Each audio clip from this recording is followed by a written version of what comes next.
Today, the PlayStation 5 Pro controller that everybody's talking about after the drop. Hello and welcome back to another broken controller out of warranty. Today we're going to be talking about the DualSense for the PlayStation 5, which I originally intended this video for us to talk about how the PlayStation 5 doesn't need a Pro or Elite controller.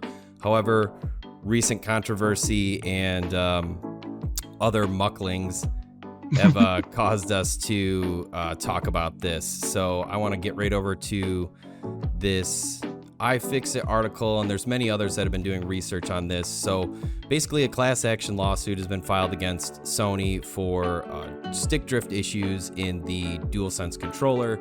Some people even going as far as contacting Sony to get a replacement and being told they're out of warranty. How does that even make sense?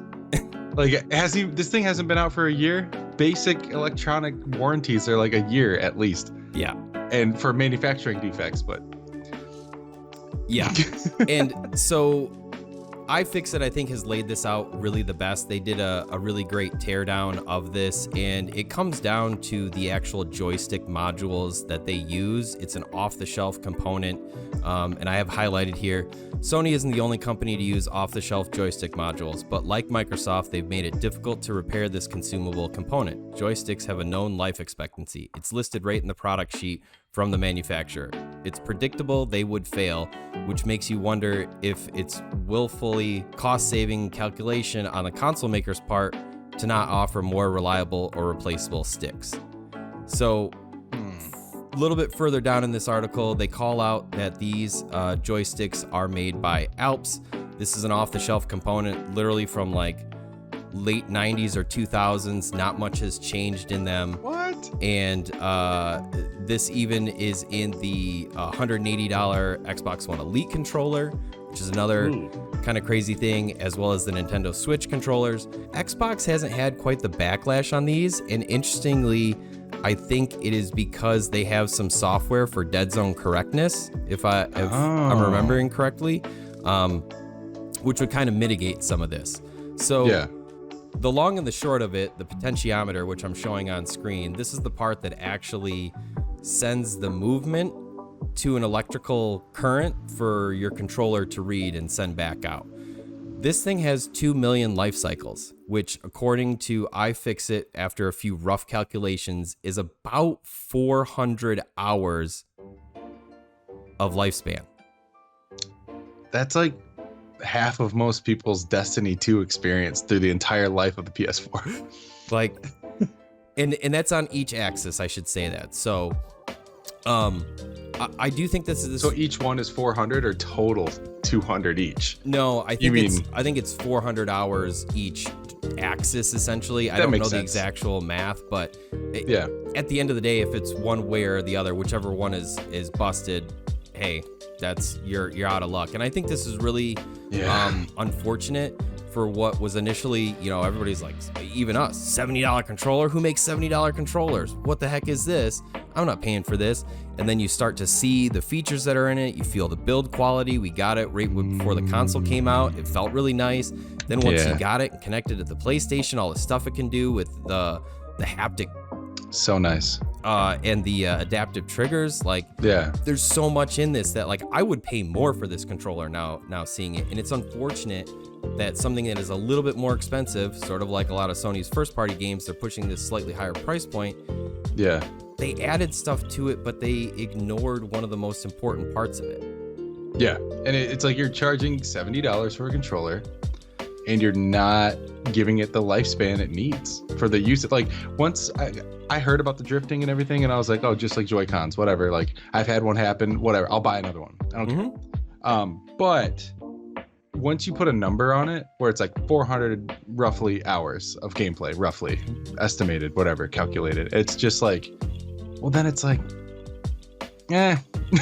it's not a matter of if, it's a matter of when at that point. Yeah, and even if we're gonna be, sort of nice or gracious with it, like let's say it's actually 600 or 800 hours, that's still not a lot. I think since the PlayStation came out in November, I've probably put in a good 500 hours, and I Have you luckily have experienced- 2 controllers, but Did you experience a drift? I do have a slight drift on one of my controllers. It appeared, it was a couple of weeks ago before I heard about all this, and it kind of comes and goes on this one, and I really only notice it in games where there's an overworld map or something where the left joystick in particular is the movement control of that, and it will slowly move down. But it'll occasionally go away. If I charge it for a while, click in the stick a bunch of times, maybe even, I think I told you before, if I click in on the stick and kind of blow on it like a Nintendo cartridge, it'll kind of be fine for a while. But I think that kind of speaks to these, unfortunate parts with the potentiometers. And, I think iFixit did a really great job digging into this. And there's another channel that I watch, Tronics Fix, where he fixed a bunch of, I think there was like 7 DualSense. And he actually has one that he opens up the joystick for, and there's clearly some sort of corrosion on this inside metal part, and now it doesn't work. So he's actually able to take that component off, unsolder it, and put in a new one, so he doesn't even have to replace the whole joystick, and it does fix it, but that's not something a normal person can do. Right. And then on top of that, you're talking about corrosion on a metal component of a controller that's been out for 4 months. Yeah. Right. What? Yeah, so crazy.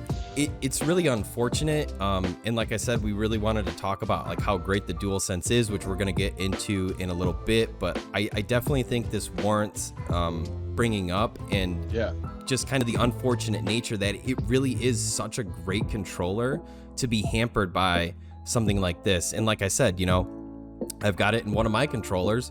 I've put a couple 100 hours in easily. I try and swap back in between them often, but that's not very good. No, yeah. I'm just hoping that Sony does one of their mid refreshes, like the quiet refreshes, where it's just like a different SKU or different serial number, whatever, and they do something to alleviate this. I don't know. They kind of did a similar thing, at least with the DualShock 4, right? They kind of had a silent re-release. Increased battery life, right? Yeah, they fixed the battery life because that was a big boo-boo on their part. Battery life's great on this, though. Either way, never mind. But I think it's not out of the realm of possibility that we'll see like a wide, quiet wave of just like maybe an updated, maybe it'll have 800 hours instead of 400, But I hope. I could definitely also see from this class action lawsuit and the PR that kind of comes along with all of this stuff. Again, maybe even a silent thing, not necessarily coming outright and saying it, but sourcing out some different joysticks other than these ALP modules that have this, 2 million life cycles. I actually don't even feel like that number's a lot, because when you're talking about mice and keyboards and a lot of other gaming components, they're talking 20 million, 50 million cycles on each click. That's a lot. You're going to click a mouse 20 million times? No. 2 million? Maybe. Yeah, right. Yeah. And it's like, this is movement. This is aiming. This is like everything for a lot of people. Yeah. It's not like the share button going bad. You know what I mean? I'm just saying. It's so true. But Either way. let's go ahead and bounce into some of the positive aspects. Yeah. Chase, what's been your personal experience using the DualSense, and kind of how you've kind of seen all of the features manifest over all the games that you've played? Oh man, so many things, but like even little games like that popped out of nowhere with like I don't know if you've heard of it, Destruction All Stars.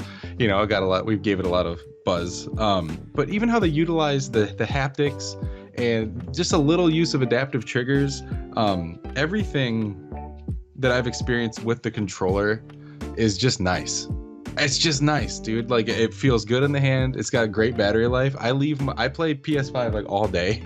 Like, I just have it on and my battery never drains. Like, the battery is awesome. The haptics and the adaptive triggers, we were both kind of, we'll see. Yeah, right. And it's wildly impressive. Even on games that are just PS4 backwards compatible games.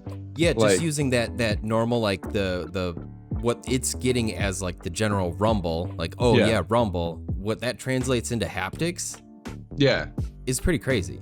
Yeah, it's just a nice, it's more nuanced, I guess. And I think another game we played a little together, Chaos Bane. Yeah. How we noticed that the haptics is kind of stacked on top of each other as you're like attacking a bunch of things. It was this weird, like you could feel it elevate, and as more things happened, it was just some really interesting things that it does. But the controller overall is just great. I think it's my favorite controller. Yeah, definitely has a premium feeling, and that's Yeah. one of the things where like. Again, the difference between a standard Xbox controller that's $50 or $60 and the $150, $180 Elite controller was always that, like, it felt more premium. It was heavier. It had these metal, actual thumbstick portions and a bunch of other interchangeable parts, and it just felt more premium. And the DualSense, to me, like this, it feels premium. It's got a nice weight to it. I'm trying not to cover up my mic here, but like all the buttons and everything are very nice. The haptics, or sorry, I'm trying to get this on the screen. The adaptive triggers. I've just picked up recently Dirt 5 on a sale. Definitely worth giving a look at, because it's kind of got all of the best of next gen features, if you will. But the gas and brake pedal have a natural resistance. So just wanting, so cool. just pressing this R2 here in the game has a lot more resistance, and especially if you feather over corners or anything else, like it just has this different feel. And after playing it, I was like, I don't want to play another racing game without these adaptive triggers and the haptics. And another thing is like going over the different terrains, or you kind of like naturally feel the like sort of vibration of the car, right? And then the terrains have different textures along with them. And then when the car shifts or backfires, you feel that in a different specific section. Like I feel that on my second and third finger and nowhere else, and only on my right hand. Like it's all these weird little things that, like, when you're not thinking about it, it's like, oh yeah, I'm getting vibration and feedback. But like the actuality is like, I think they described it best as surround sound for your hands. Yeah. Well, and you just saying that, where you're like, if you're not paying attention, I think I was playing Neo 2 that when it was re-released for PS5, and you were like, oh, how are the haptics? And I was like, nah, I don't know. And then I actually started paying attention, and I was like, oh, actually really good. Because it just feels so normal now. I'm just like, yeah, it's fine, it's whatever. But it's like, oh, that is really nice. And about the cars too, like in Destruction All-Stars, when one side of your car like loses the wheel or whatever, this whole part of the controller, including some of the trigger, like the haptics reach up into it, and it just feels kind of rattly. Yeah. You feel like you're just like riding a little jalopy and before you like jump out. But it's just really fun things that I just want more and more developers to take advantage of. Like, it's just and for cool. how skeptical we both were, like, oh, is this going to be another case of HD Rumble where, oh boy, HD Rumble in whatever game, and nobody ever, you didn't notice it, or it was like, 1-2 Switch has it, and then like no other games really used it. It wasn't that different. But here, I really feel like this is next gen. Like playing Dirt 5 in particular, and all the other games, Spider-Man and a lot of other stuff, it's just that Dirt 5 has a lot, and it's what I'm recently playing, that it's like, it is everywhere. And I know that some people are turning it off and they don't like it, or they're worried about, I was just reading somebody on Reddit saying that the adaptive triggers tend to turn on and off between menus and stuff, and they're worried about, oh, I don't want to like kill my controller early. But like, let's be honest, your joysticks are probably going before. Yeah. But you're fine. I do think what it brings to the table is really cool, and to see third-party companies already utilize this in a very good fashion. Like, I can only imagine the next Dirt game, or the next thing that Codemasters does, where they're able to implement this, that it could be that much better. The more the time they spend on it, they figure it out, and how to like just do more. I think would be really cool, and we're seeing it in a lot of games that are multi-platform. Yeah, that is the big thing there. Multi-platform games, developers are taking the time to make this PS5 version feel nice. Like even Borderlands 3 that I played a little bit, the triggers feel different on every gun. Not really every gun, but but they feel different, and it's really just a cool, fun thing. And it's a big enough deal that Microsoft reached out in surveys to Xbox players asking if they would like these features in one of their controllers, and it's like, are we going to see an Elite Series Elite controller X that has these things? But I don't know, it's making waves, man. I think that this is the next step. And I think that in one of our other conversations, you kind of put it best that like some of these games, even if let's say the performance is better on Xbox Series X, is the best version the one on PlayStation where it utilizes the DualSense features?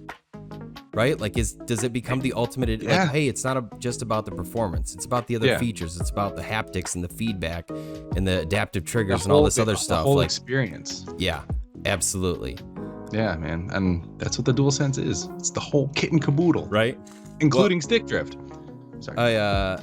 I think that's mostly we've given enough praise and talked badly about it for long enough that I really think that this really is the next generation of controllers, and PlayStation doesn't really need a pro controller. And I don't know who's going to come out, Scuff or anybody, and try and make something that is better than this, or be like, oh, this is an elite version.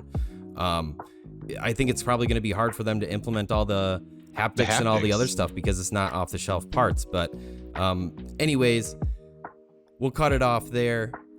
Thanks for watching. If you've made it to the end, if there's any way you feel positive or negative, leave it down in the comments about this controller and what you think. So what I want you to do now is go ahead and grab yourself a handful of Legos and smash that like button. Oh no, it fell apart. No! Smash that like button. And until next time, Game Club out.